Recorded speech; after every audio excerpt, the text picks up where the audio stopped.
Pas de panique, il n'y a pas de pénurie d'eau dans les sites d'hébergement des athlètes à l'université de Kinshasa comme les prétendent certaines langues. Ici, le constat est pourtant tout autre. Les athlètes venus des différents pays pour participer à la 9e édition de Jeux de la francophonie à Kinshasa sont logés dans des conditions requises.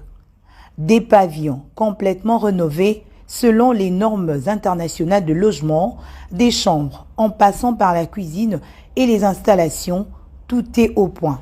Il n'y a rien à dramatiser au sujet de l'alimentation en eau. Ici, l'eau potable coule des robinets dans tous les compartiments avec des réserves dans les citernes.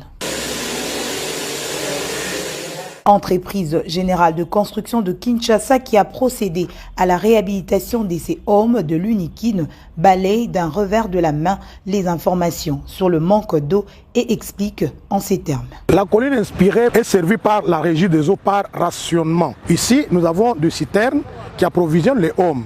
Je ne sais pas, les ennemis de jeu se servent pour dire qu'il y a eu ceci ou cela, mais c'est pourquoi je vous dis que je suis très content que vous soyez venus ici. Je me réjouis beaucoup. Ce que vous voyez vous-même, est-ce que c'est conforme à ce que vous avez vu dans les réseaux sociaux? Parce que maintenant, moi, je réponds non avec les paroles, mais avec ce que vous êtes en train de voir. Qu'est-ce que vous voyez vous-même? La messe culturelle et sportive de la francophonie va bel et bien se tenir dans la plus grande ville francophone. Il s'agit donc d'une mauvaise campagne. J'ai eu écho de ces fausses informations, cette fausse alerte. L'eau coule dans des robinets, contrairement à ce qui est répandu sur les réseaux. Il n'y a rien qui va nous arrêter. La détermination est là. C'est un vœu cher au chef de l'État, président de la République, Félix Antoine Tshisekedi Tshilombo. Ces pavillons, depuis 3 ans, ne sont pas habités.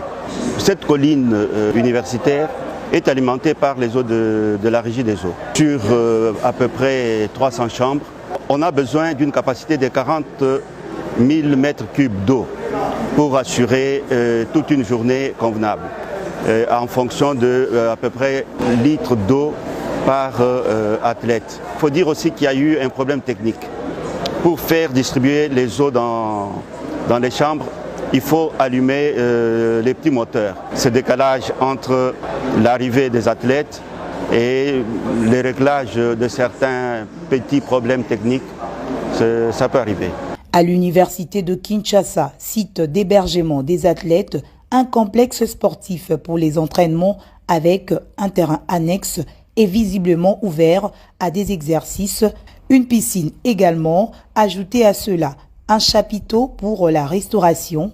Voilà le décor planté à la colline inspirée.